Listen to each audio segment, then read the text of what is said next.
bountiful Niagara is the major production center for Canada's grape and wine industry, an industry that has matured to enjoy international attention and acclaim.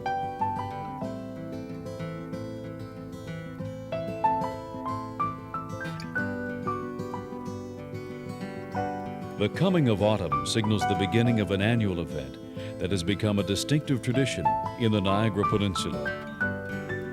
On behalf of the Mayor of St. Catharines and members of Council, I'd like to welcome everybody to the Grape Wine Festival opening event. This southerly tip of Ontario has the longest growing season in all of mainland Canada. Adjacent Lakes Ontario and Erie have a moderating influence on temperatures throughout the year, providing a temperate year-round climate where 10,000 hectares of vineyards flourish. That's 25,000 acres. Shielded by the Niagara Escarpment, some grapes are left on the vine until early November before being harvested for limited edition wines. In this Niagara Peninsula, we have approximately 14 million vines. Labrusca grapes, of course, produce your grape juice, which in turn makes your jams and your jellies, and then it can be used for sparkling wines, sherry, port, and brandy. We grow also hybrid and vinifera grapes. They're grown because they make exceptionally fine table wines. Grape farmers have spent millions of dollars in the Niagara Peninsula replacing their old Labrusca vines with hybrid and viniferas. And at this point, there's over 50% hybrid and vinifera vines in the ground. The peak of the harvest sets the stage for the Niagara Grape and Wine Festival.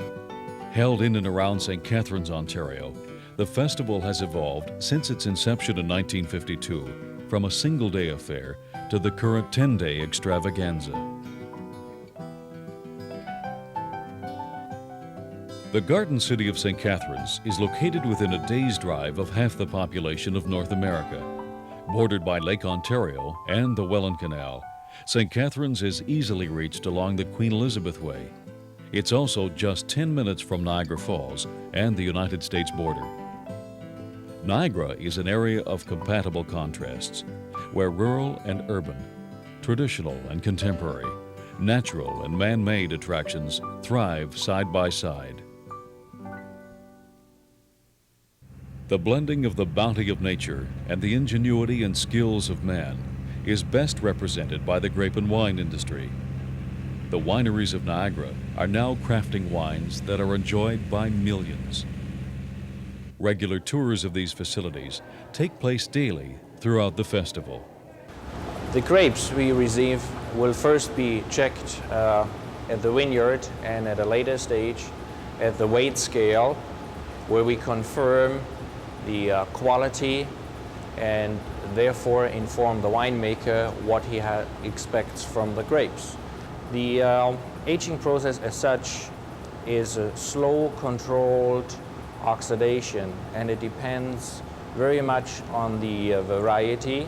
I like to mention here the addition of yeast.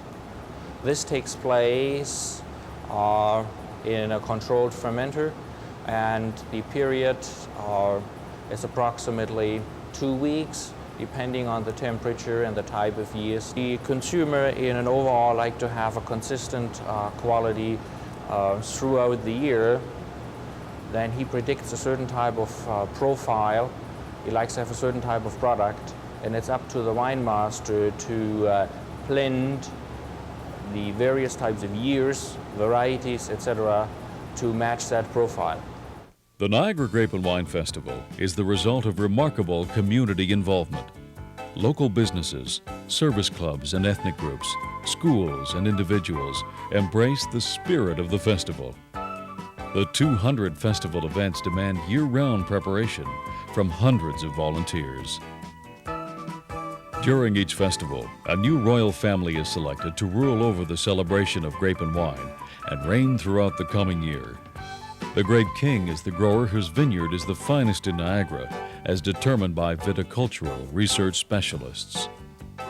Two of us are responsible for the judging, myself as viticulturalist from the experiment station, and the field specialist, who is normally the person in contact with the growers. As judges, we look into several things that have to be taken into consideration. The varieties are extremely important, partly because the varieties differ in the difficulty in which they are to grow in this district, and also because different varieties are of different importance to the winery. The Grape King has a tremendous responsibility and is extremely busy during the time when he really should be at the farm looking after things.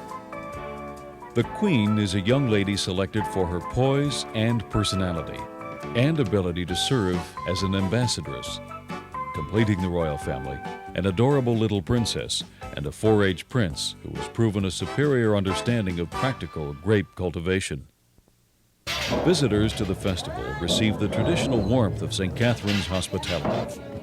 St. Catherine's twin city, Port of Spain, Trinidad, adds to the excitement of the vintage celebrations by sending their leading steel band, backed by a charter plane of enthusiastic supporters.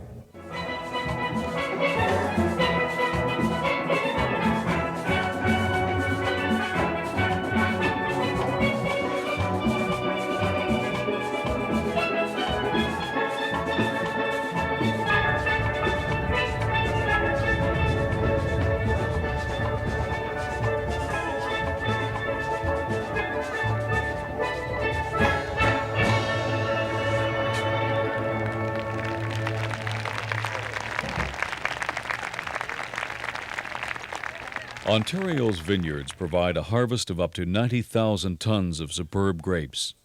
The traditional varieties supply the fresh market and processing for grape juice, jams, jellies, port, and sherry, plus low-alcohol wines. Canada's juice processing plants are both established near the vineyards of Niagara. An increasing selection of grape juice and grape drink is being produced, appealing to the health-conscious families and delighting even the most discriminating palate. Most of the grapes are processed into wines. The grape and wine industry, a $200 million a year business, provides full-time and seasonal employment for 16,000 and is a very important factor in the Canadian economy. These too are reasons to celebrate. The blend of old and new world backgrounds surface during the festival. Niagara's grape and wine industry flourishes through a close working relationship between grape growers and the winemakers.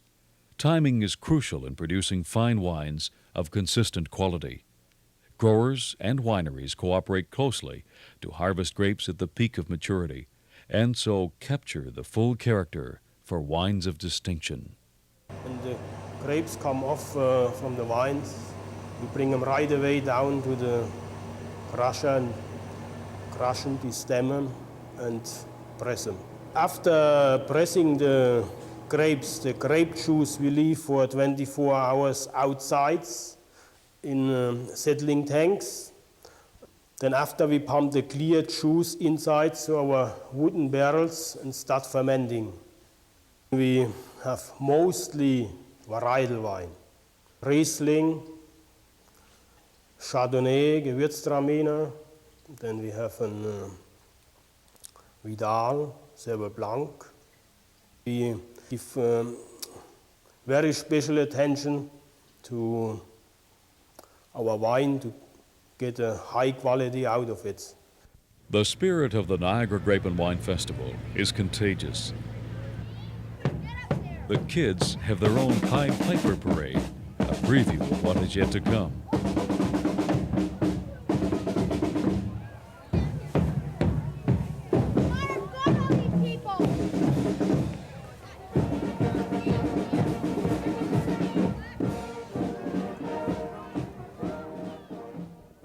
Students engage in all sorts of sporting events, some serious, and some just for the fun of it.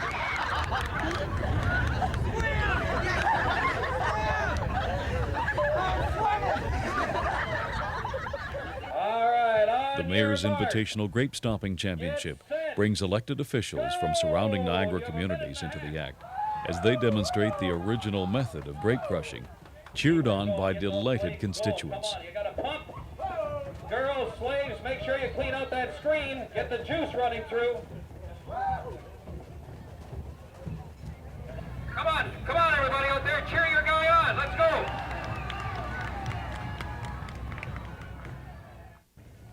Arts and crafts are in abundant display, proving that artistry in Canada is not limited to the world of winemaking. Fashion showings introduce a new dimension of quality and fun.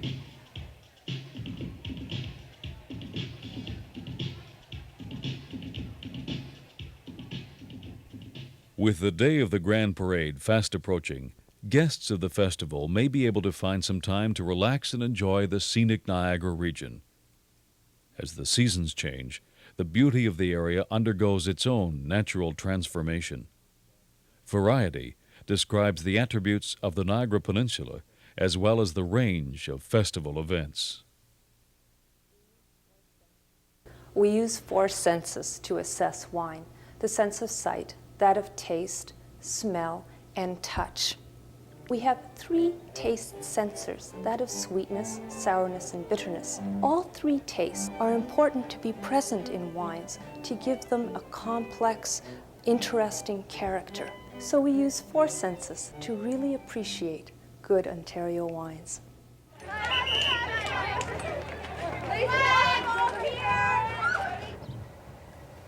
It's the last Saturday in September,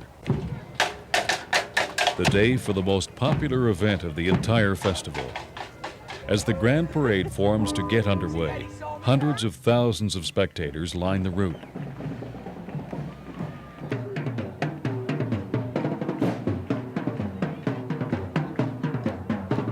The Niagara Grape and Wine Festival's Grand Parade is Canada's best, with a 4th place rating in all of North America.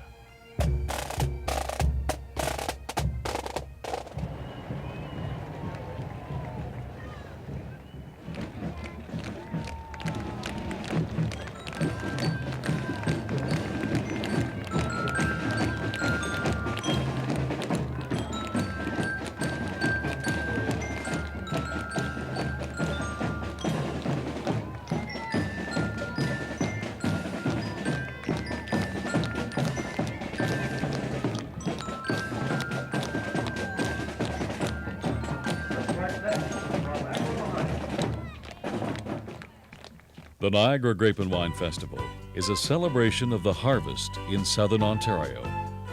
But for the growers, the success of this harvest is the forerunner for next year's crop. Grape growing is a year-round occupation. So too is the art of winemaking. The festival's success has encouraged visitors to travel to the Niagara vineyards year-round, particularly during the warm and sunny days from spring through the traditional Indian summer that lingers on into October. Even so, the most exciting time to visit is during the Niagara Grape and Wine Festival, late in September, centered around St. Catharines. Niagara's grape growing lands are unique in Canada and packed with a wonderful variety of interesting places to see and explore.